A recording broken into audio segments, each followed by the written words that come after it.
I'm Todd Jones, recovering from 30 years as a sports writer. Thanks for joining me as I sit down with some of the best sports writers of our time who knew the greatest athletes and coaches and experienced firsthand some of the biggest sports moments of the past half century.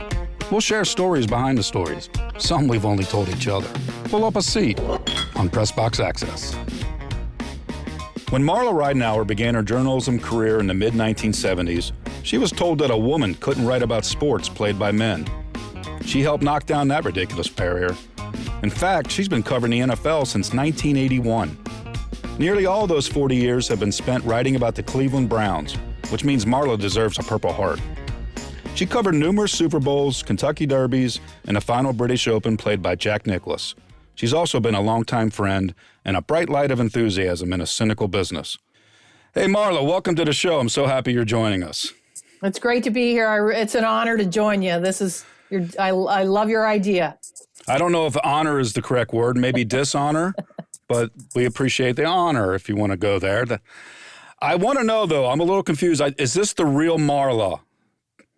Because most times when I'm with Marla Ridenour, we are in a losing locker room interviewing losing NFL players about what went wrong. We've done that a lot in the last 25 years or so. So this is the real Marla, right? Oh, yeah. But, if you want to get into a contest about winning percentages or losing percentages, I'm sure I probably still got you beat. Well, you started covering the Browns in 1981. I was hanging around with the Bengals since like the late 80s, and I covered a lot of Brown stuff too, although I actually wrote about the Browns. I didn't really cover them. But you and I were together with a lot of Ohio NFL teams. We saw a lot of losses. I mean, what is your career winning percentage, Marla?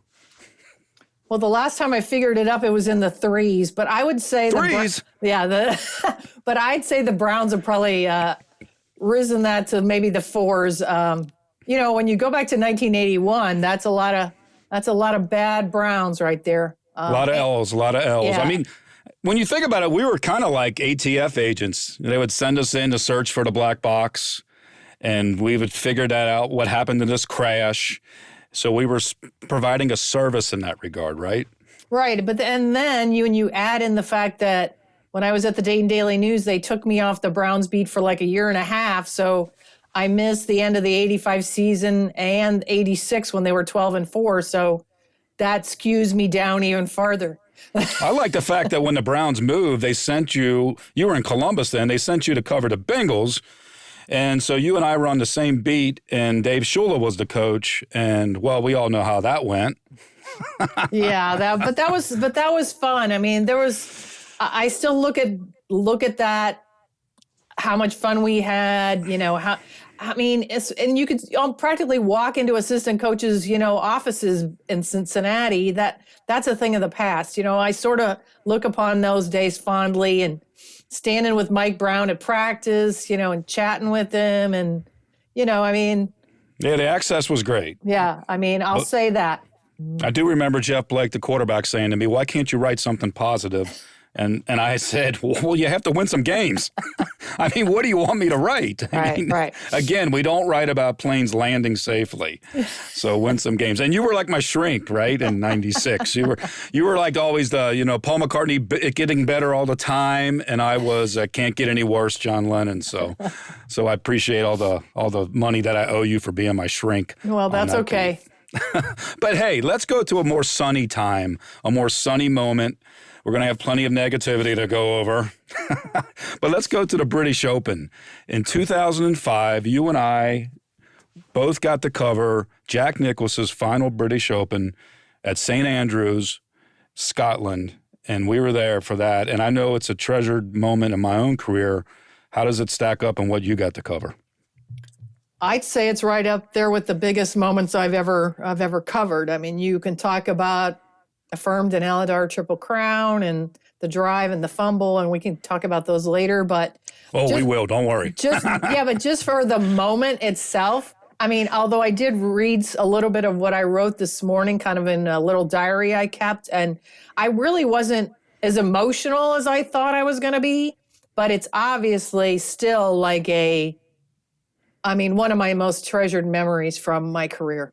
Yeah, I think at the time, I used to play a lot of golf. Back, it's back before I had kids and I had time. But just going to the old course itself, the birthplace of golf, and then you add in that it was a major championship, and then you add in that it was Jack's final Open.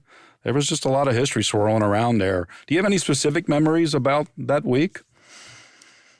Well, it's you and I probably have the favorite one, and I did look this up too. It was on the 9th hole when Jack's teeing off at the tees above our heads, and you and I were crouched down kind of below this hill. And oh, I know where you're going with this. Wait a minute. Let me set this up. Like, I was only there because Bob Baptist, our longtime golf writer at the Columbus Dispatch, did not go. And so Jack Nicklaus was always used to dealing with Bob Baptist. So, all right, go ahead. Jack hits his tee shot. So Jack hits his tee shot, and he comes down off of this little hill and walks right beside us, and he looks over at you and I, and he says, and well, he's specifically looking at you, and he says, "Where's Bob?" And I mean, here he is in like the most memorable round, you would think the most memorable round of his life, and he's wondering, where in the heck is Bob Baptist? I will never forget that as long as I live. And the cool thing about that too is, there were a lot of people there that were there for the first like 3 or 4 holes. Then they didn't go out to the back 9, which kind of juts out into the water. So there weren't that many people out there. And then they, picked up like 15, 16, they rejoined Jack. So I felt like that was almost a private moment for you and I with Nicklaus that not a whole lot of people got. Yeah, we got to walk. I think we walked all 18 holes. I mean, who wouldn't, right? It's Nicklaus. His playing partner was Tom Watson. It's the old course, and you're going to sit in the media tent and not go out and walk and see the detail and experience it. I know I wasn't going to miss it. I remember too the course itself. You see it on television, but when you're there, it sounds crazy to say, but it's not really impressive.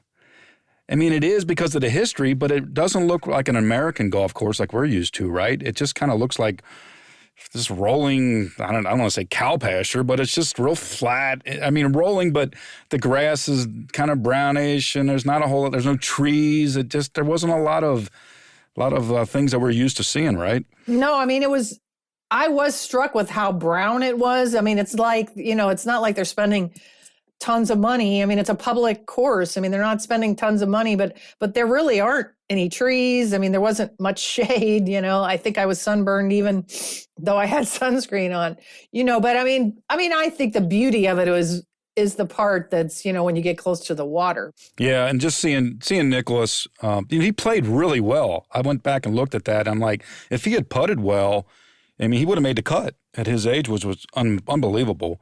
And even on the last hole, right, he does a ceremonial on the bridge. And I remember looking at that going, this looks like something out of a movie. And then, even Tom Watson was crying.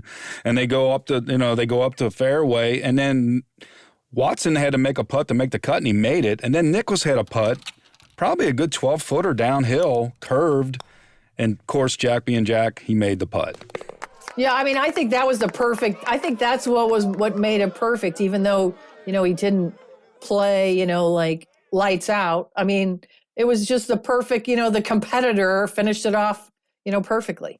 Yeah. And you mentioned the town. What a great place, right? I mean, the course basically just sits as part of the town. I mean, you walk 30 yards off the 18th fairway and there's a street, there's cars, there's stores, there's pubs right on the fairway. Did you expect to see that? I mean, you've seen photos, but to see it in person, what kind of perspective did that give you? Well, I guess I was most impressed by, or, surprised by the fact that the town is small and it's all kind of crowded in there, and, you can walk everywhere. I mean, I would highly recommend for anyone that wants to go somewhere, that's definitely worth it. But, it was kind of if you've got the graveyard where old Tom Morris is buried and, right. All those, like churches that are like partially destroyed, but they're still there. I mean, it's from just. From the wars, yeah. Yeah, from the wars, and the bombings. And I mean, it was just, the whole thing has got a magical quality to it, I think. Yeah, it's funny. The only thing I was a little disappointed in, we didn't really get the typical British Open weather. I think there was like 9 holes where it rained sideways and the wind was howling. But you're right, we got a lot of sunshine, and which was great and was fun. But I was kind of hoping to experience that, off the North Sea where the storm's coming in and guys are hitting balls all over the place. But still, what a magical place. And the town had a few pubs, right? Oh yeah, we. In fact, I think it was my last day there. After the round was over, I went to one that was right by the 18th, right outside the course, and the locals treated me like a local. It was great. They were very friendly. It was really something. Yeah, and then at night you would leave the pub, and then you'd be walking back towards your dorm room at the university, and you'd cut across the course, and people were out walking around on the course. It's like a city park, even during the tournament, right? There were people walking their dogs on the 18th fairway. Yeah, I mean, it's like, it's not like it's hallowed ground that you don't tread, you fear to tread on. It's like, it's part of everyday life there. I mean, that's what's, I guess when I contrast it to the times I've been to the Masters in Augusta, it's like you're afraid to mess up a blade of grass. Well, that's not the feeling at St. Andrews. Well, that was one of the great moments that we shared together. We also share a home state. I'm from Kentucky, although actually it's northern Kentucky. I was 5 minutes from Cincinnati across the river. Cincinnati didn't like us. Kentucky didn't like us. But I'll say I'm from Kentucky. You're actually from Kentucky. You're from Louisville, or as they say, Louisville. And you grew up there. And then you went to Eastern Kentucky University, and you started your career at the Lexington Herald-Leader in 1976. What was it like to break into the business in your home state? Well, I was lucky that I was one of the 3 finalists for the job. And even though I had like 1 semester to go in college, I lucked out and got the offer, so I had to do it. It was, nobody gets really to start their career at a major metropolitan daily. So, I really, really, was in the right place at the right time. Now, I only covered women's sports, basically. What's that? They hired me to cover the Kentucky Lady Cats. That was kind of my niche. They didn't really, they weren't ready to put a woman on a major, men's sport. So, but I did horse racing. I covered Keeneland, the Kentucky Derby, small college like Transylvania basketball. I did, men's games there. But generally speaking, I wrote about the Kentucky Lady Cats basketball team. And, I wrote columns about, women, in the area that were, good athletes. So they weren't quite ready to have you go do men's sports. That says the late 70s, right? Yeah, that's part of the reason I left there was I had, I thought I was ready, and there was some things said behind the scenes that they didn't think, women could do it. So that's when I came to Dayton Daily News in 1981, February of 81. And 6 months later, I was covering the Browns. So you did prove that you could do it. Certainly have throughout your career. But before you left there in Lexington, you did get to cover horse racing, the Kentucky Derby. You covered Affirmed and Alydar, all 3 Triple Crown races in '78. What was that like, especially that famous duel between, Affirmed and Alydar, who couldn't quite get Affirmed at the tape? It was the coolest part was the Derby one, because they wanted me inside the ropes by the finish line to kind of capture the celebration after the race. And you can't see the race. All you see is the horse's ears, basically, from, that perspective. But being there at the end, there was no hint at the Derby that this was going to be a historic Triple Crown where these 2 are dueling it out. But it was really special to be inside there, for the start of something. And then, the Preakness doesn't stick out as a memory, although it's cool because all the horses in the race are all in the same barn. So it's, it's very convenient. But Belmont Park, man, that is an eye opener. That's like a city. So it was really quite amazing to go to the Belmont. What was it like for you to cover not just the race day, but the week leading up to it? Well, it's definitely an incredibly different experience because you have to be there on the backstretch like between 6 and 7 in the morning. I mean, that's when all the interviews with the trainers and, occasionally the jockeys will stop by. I remember I did a story on Steve Cawthon being harder to interview than the horse. He was the jockey for Affirmed. He was tough, huh? Well, there was a picture in Sports Illustrated of him in a car, and I'm standing right by the window trying to get him to roll the window down, and he wouldn't roll the window down. That's why I ended up writing a column about it. But your work is done. Your interviews are done between like 6, 7, and 10 a.m. But I mean, it is cool because you see back then you would see like. I remember Jack Klugman used to own horses. I mean, you never knew what like TV or movie star or who was going to show up. You have these little scrums with the trainers, at their barn. And I don't know. And then I would always go to like some Porta-John and change clothes to go to the press box, so. Didn't you have a great moment with the famous LA Times columnist Jim Murray at a Kentucky Derby?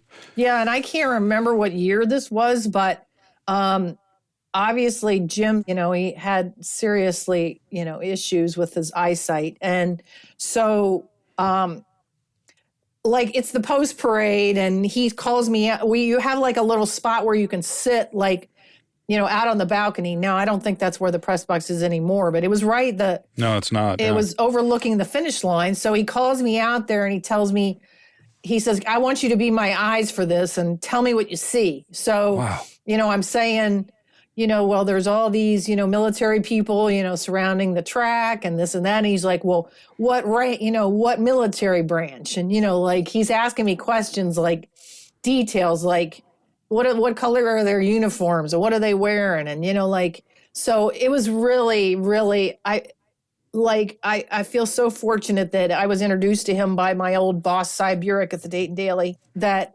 he trusted me enough to let me set the scene for him, so to speak. That's he's one of the legends of all time in this business. So. And you helped him with a column. Yeah, hopefully. I'm sure it was a great column if Jim Murray wrote it. And you helped with it. That's had to be great. You mentioned the Dayton Daily News, and you did go there in 1981 after 5 years in Lexington. And when you get to Dayton in 81, they give you the beat to cover the Cleveland Browns. And no woman had ever covered the Browns on a daily basis like that. Were you a story because of that? Well, my boss, the sports editor, Ralph Morrow, said, I don't want you in the headlines. I mean, basically, he said, you're not going to be the story. I mean, he told me that, right off the bat. But there was when they first sent me to training camp, Sam Ratigliano was the coach. Training camp was at Kent State. We're in this little tiny office of his. I swear to God, it was almost like a military base. It was so Spartan. But he lays out, he tells me, Art Modell has given approval that you're going to be able to go in the locker room. But he laid out like, this is how, you're going to have to behave. He says, I expect you to. Yeah, he says, I expect you to behave like I would expect my daughter to behave. Oh, God. He's like, lays out all this. And he also says, when you're after games, I want you to yell woman in the locker room. He wanted you to yell that? Yeah. So, well, to set the scene for this, at Cleveland Stadium, there was a little post-game thing where the coach talked. He kind of stood up on a little soapbox thing, and everybody scrummed around. And then you open the door to that office, and you go right into the locker. There was a door that right into the locker room. It also opened right by the shower. So, anyway, he said, as soon as you walk through that door, I want you to yell woman in the locker room. So, I did that faithfully because, that was the parameters. I was holding up my end of the bargain. So this will be, if I ever write a book, this will be the first chapter. Years later, I'm on Venice Beach with a couple fellow journalists. One of them was my best friend from college. We run into a former Browns defensive lineman, Elvis Franks. And I mean, I didn't know him that well, but the first words out of his mouth when I introduced him to my friends is, let me tell you a story about Marla. Uh-oh. I have no idea what he's going to say.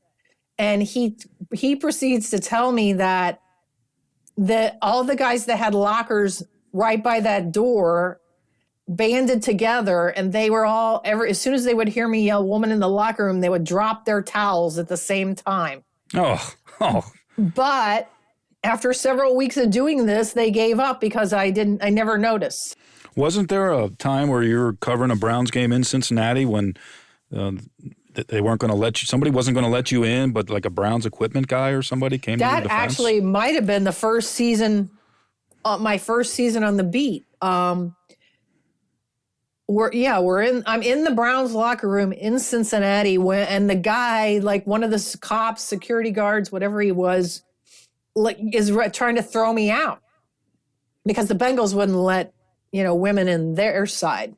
So this is in Cincinnati, the game. Yeah, the game's in Cincinnati, but the guy's, like I said, ready to toss me, and then the equipment guy says, she's with us. His name was Chuck Cusick. I owe him forever.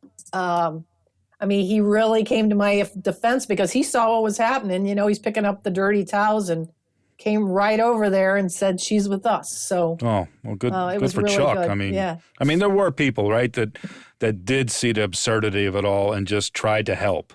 And, because of people like yourself and other women sports writers, you did break down those walls and pave the way for so many female journalists today, which is great. I will say this, though, I covered the Bengals, Super Bowl in 81, and they wouldn't let me in the locker room. So I was covering the opponent. So that led to, some memorable moments for, I think that was the Ice Bowl year, too. So, So even the Super Bowl itself, they had different standards depending on which team it was. So you got to go in the 49ers locker room after they beat the Bengals, but the Bengals wouldn't let you in the locker room at the Super Bowl? So I turns out and because I was working for an afternoon paper, some of the, the morning guys were still writing. So I'm kneeling at Joe Montana's feet. Like I could practically touch him. I was so close because there weren't that many. But the Bengals wouldn't let me in.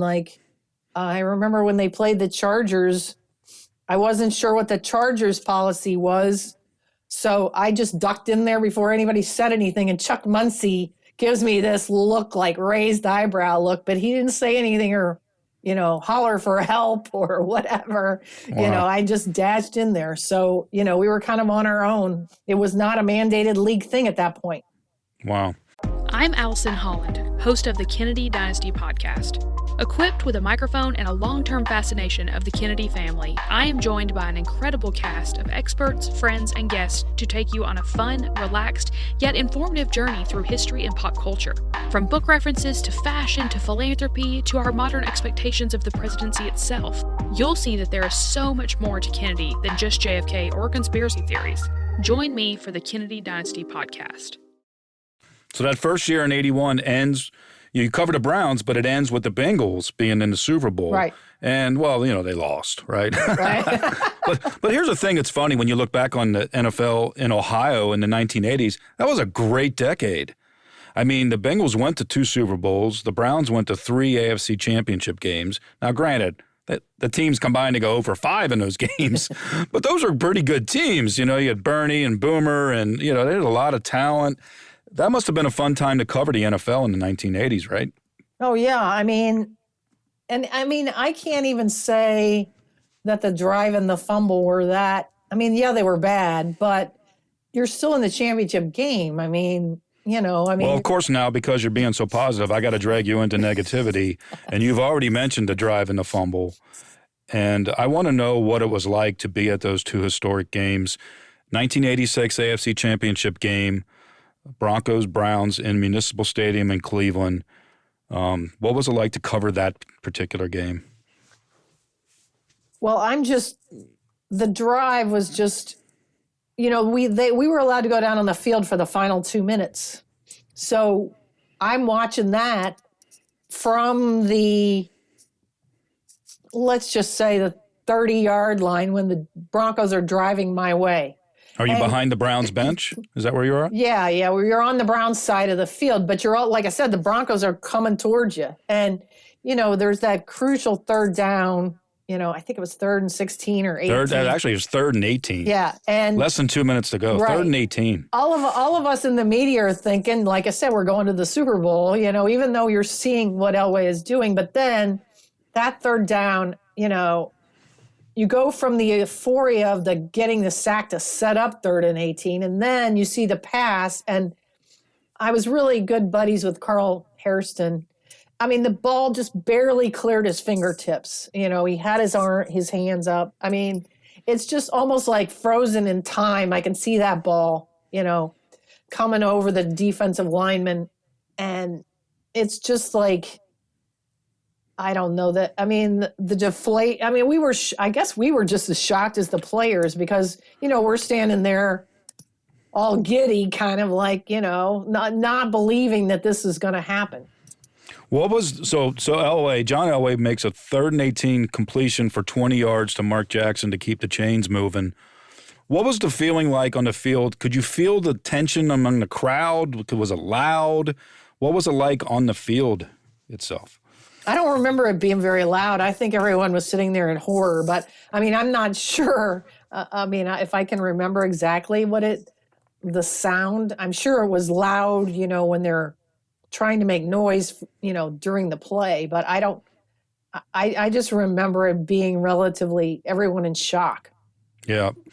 And Elway completes the drive. They go 98 yards, 15 plays, touchdown pass to Jackson with 37 seconds left, forces overtime, and then, of course, the Broncos kick the field goal. I still have the play-by-play in the closet, so I'm not throwing that away. Have you taken it out and looked at it again? Anything, notes that jump out to you? No, but I still have that and the foam. I mean, I keep those things, God knows. Even when I cleaned out everything early in the pandemic, I couldn't bear to throw that out. Yeah. Well, a year later, not even a full calendar year, really, you're in Denver for the rematch in the AFC Championship game, Browns at Broncos. And it really wasn't a good game the first half, but the Browns rallied. And now you get down to the last minute, and the Browns are driving to tie the game. And, of course, with a minute 12 left, Earnest Byner, as he's going into the end zone, fumbles the ball at the 1 yard line. Were you on the field for that also? I don't think I was I don't remember that one being on the field. Although I do remember one time going down to the field in Denver where they were throwing beers on us. So maybe we were. But that one, I mean, God, I felt horrible because, Byner is such a good person, but. And he played so well. They came back in part because of him. Like he and Bernie, they were played out of their minds in the second half. I mean, at halftime, I thought it was over. I thought the Browns were going to get drilled. So, my biggest takeaway from that was interviewing Byner after the game. I mean, what was that like? Well, I mean, they brought him out of the locker room and we're standing like by this concrete, support thing and at the stadium outside. And I mean, he was just so classy about it. I just can't imagine the pain, I mean, that I got to give him credit. I mean, those guys, all those guys back in the day, even going back to Sipe, there were no post-game interview, you stand at a podium. It was like waves after waves of, sometimes of reporters coming. And Byner stood there and took every question, and was just such a class act. Well, you mentioned this guy's name. We're talking Browns. Bill Belichick. Bill Belichick coached the Browns, for 5 seasons in the early 90s? It was 91 to 95. 95, yeah. So you're around Bill Belichick, and the thing to remember is, well, first off, the Browns fired Paul Brown and they fired Bill Belichick, which when you think about it, that's got to be some kind of record. Fire Paul Brown, the guy who basically invented modern football, and Bill Belichick, the guy who's dominated it in the last 20 years. But Bill Belichick was not the Bill Belichick we know now as a great success when he was coaching the Browns. Tell me about covering Bill Belichick in the early 90s with Cleveland. Well, in a sense, he was sort of the Bill Belichick we know, just because he was so tight-lipped. I was, living in Columbus then and driving 2 hours, and you could be in a great mood. I'd be listening to Luther. I'd be all jacked up, and 30 seconds into Belichick, your day is shot. Just just because he just had a way of putting a damper on the day with his. I only go by what I sees, and I'm not a doctor, and, those kind of comments. But the most classic moment, well, I actually have two, but the first one was when he's under fire and they're, chanting "Bill must go," outside the locker room after the games. And you could hear it outside? Yeah, because it was that same little room where Sam Rutigliano talked, where he was talking, and it's just like a wooden door separating it from the concourse, so people would stand out there and yell during the post-game press conference at him. So it's like the French Revolution. They got a guillotine up, they're ready. Yeah, but so it was like it was during the week after that was all going on, where I wrote something for I wrote a note in the Dispatch about how he had the Brecksville police guarding his house, and back then, the media room had a payphone. So one of the PR people comes up the next day and said, "Bill's going to call you on the payphone." So in the payphone, we had a little room. I shut the door, to talk, and because I knew this wasn't going to be good. And is that where Superman would occasionally go in? Yeah. So anyway, he's livid that I would write this and that the cops are guarding his house. And why? You didn't? Why? And I said, well, Bill, I didn't put your address in there, and I really don't think anybody's going to drive up from Columbus and drive around Brecksville looking for, the protective detail at your house. But this went on. I swear to God, it felt like 30 minutes. 30 minutes? I don't know how long it was, but it felt like 30 minutes. I don't think Belichick has talked for 30 minutes in the last decade. But I believe you. He never says anything, but he's haranguing you for 30 minutes? It seemed like forever. All I know is I'm trying to figure out how am I going to get off the phone with him and be respectful. I just can't. And I'm racking my brain, what do I do? So finally I say, well, Bill, I don't think you know me very well if you think that I would do anything to endanger your wife and kids. And I basically said something to the effect of, I think we've said all we can say on this matter. Technically I sort of did hang up on him, but I had to figure out a way. Whoa, you hung up on Belichick. Well, sort of yes, and sort of, like I said. No, let's say it. Marla Ridenour hung up the phone on Bill Belichick. Well, I don't know. But anyway, needless to say, our relationship with all the Cleveland media was adversarial, to say the least. But I think he might have warmed up to some of us since, but it was very, very frosty when we were in the 90s together. Well, I was at a Super Bowl media day once when it was, I think, the Patriots and the Panthers down in Houston.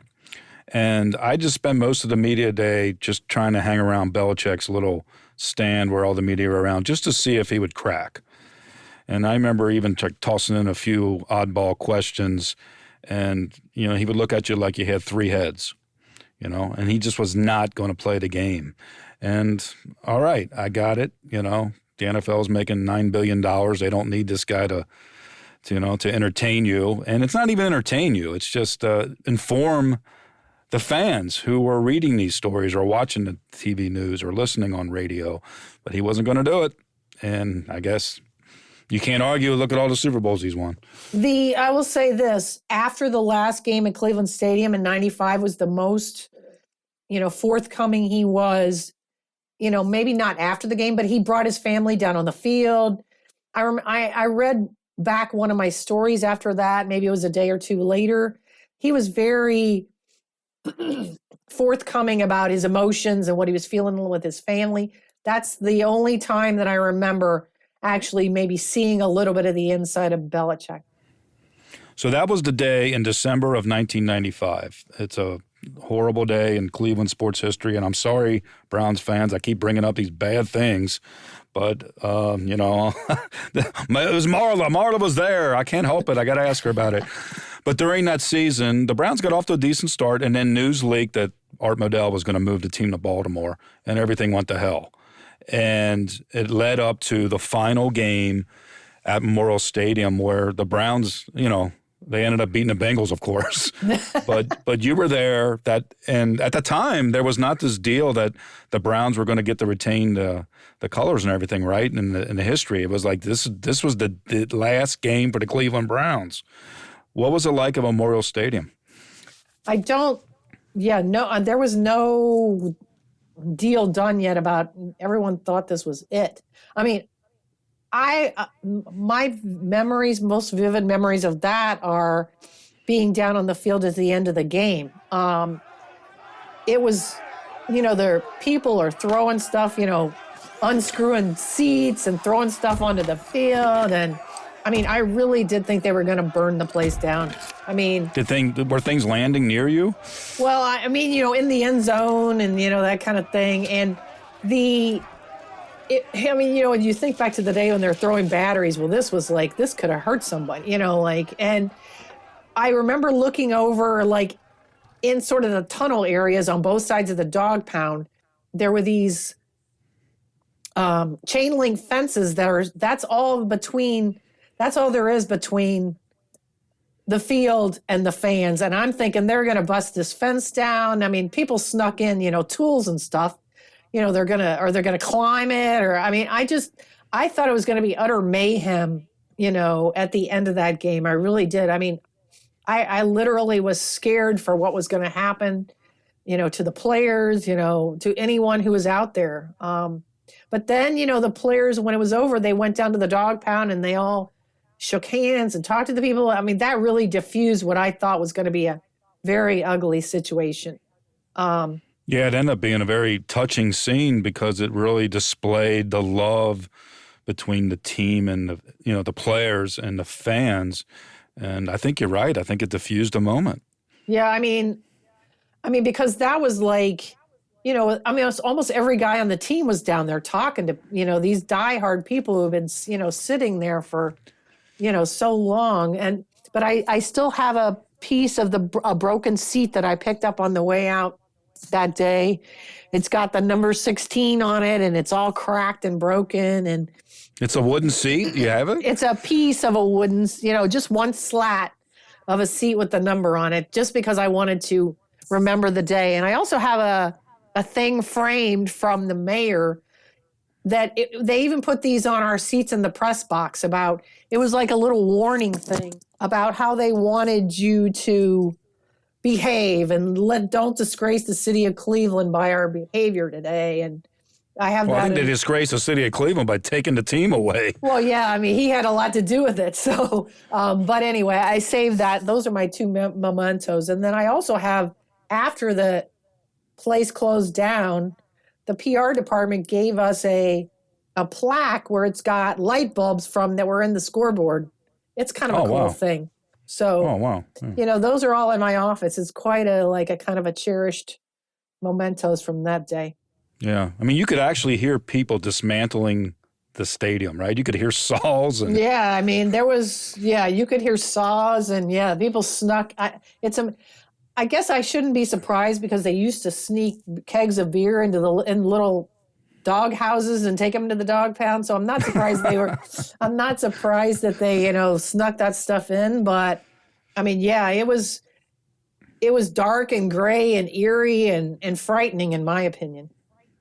And I think, if anything, it just, the love between Cleveland and the Browns is really something special. You've been covering that team and around that team pretty much every year, just about since 1981.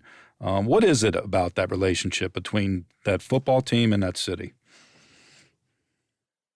Well, I think it's more about the blue collar work ethic, the, battling, this decades long fight to get back to the Jim Brown glory days. It's just there's always been kind of that hard scrabble mentality around the team that they're not, there's been some divas, but that's not the general mentality. It's just, but these people are so invested. I remember doing a story one time about a guy who punched a hole in his wall during the drive, and it's still there, like, He put a frame around it like Keith Moon or something. Yeah, it's got I think the girl who told me this said her dad hung a picture or a mirror or something over the hole, but it was still there, like, I mean, just the passion that you don't want to squelch that passion. And,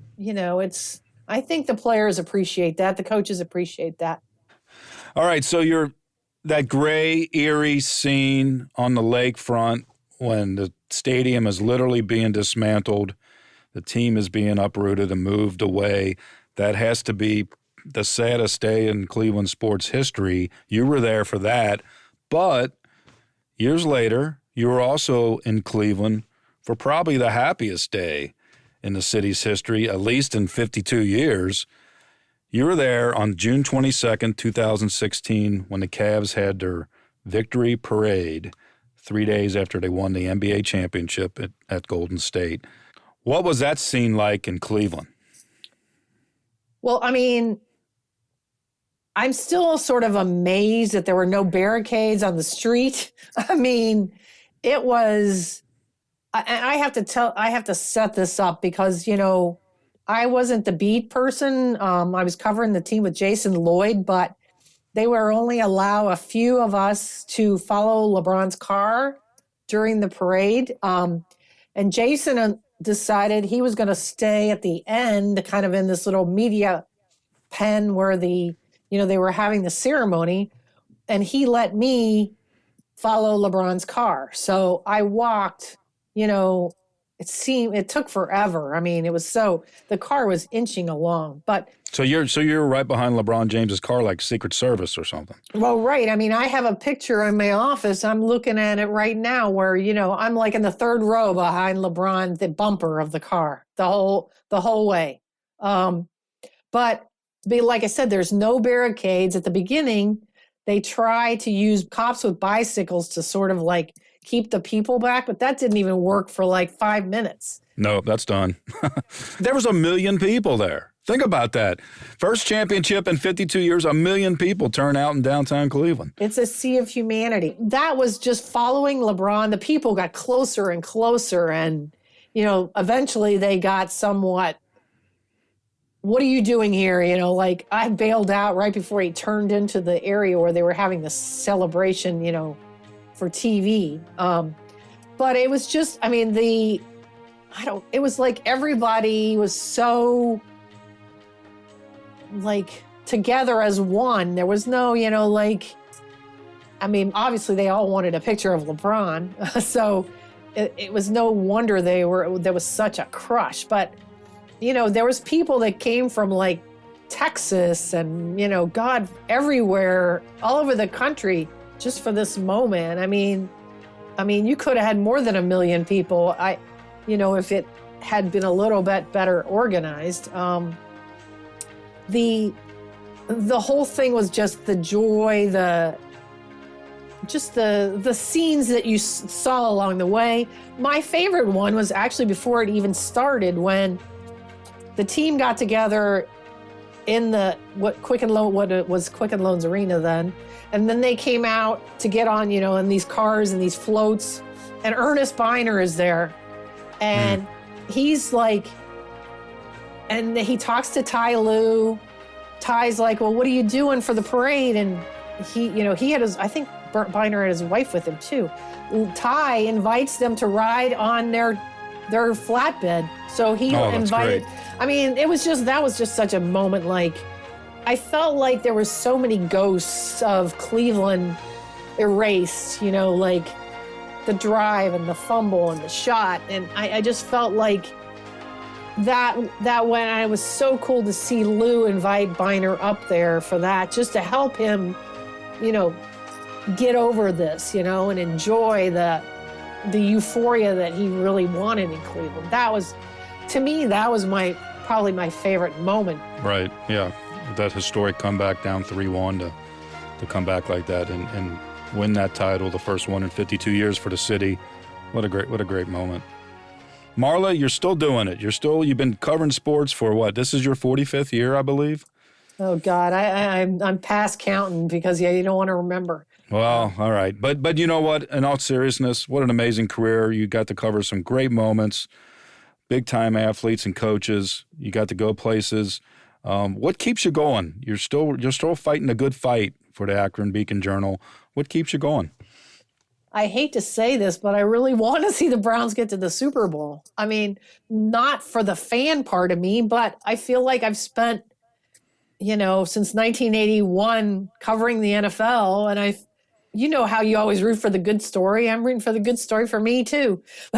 Well, that was always the answer, right? Somebody says, do you root? And you're like, I root for myself. Right. Especially on deadline. Whatever the best, easiest story right now, that's who I'm rooting for. But things do not come full circle in life. I know that, but I'm still, I don't want to walk away when they seem to finally be turning it around. So, we'll see if all the demands of online journalism and late nights and everything, we'll see if I can make it. Well, thanks a lot, Marla. We really appreciate it, and we wish you all the best. It's been a lot of fun to recount some great moments in your career. Thanks so much. It's great being here. Thanks for listening to Press Box Access. You can find us here with a new episode every other Wednesday. If you enjoyed this episode, please be sure to subscribe and follow us on Apple Podcasts or on your favorite podcast app.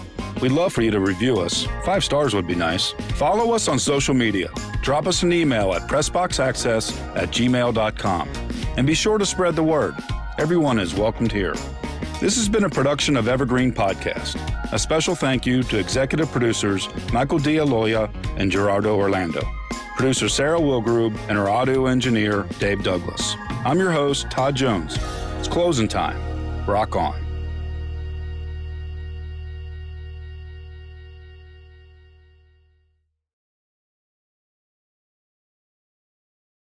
I'm Allison Holland, host of the Kennedy Dynasty Podcast.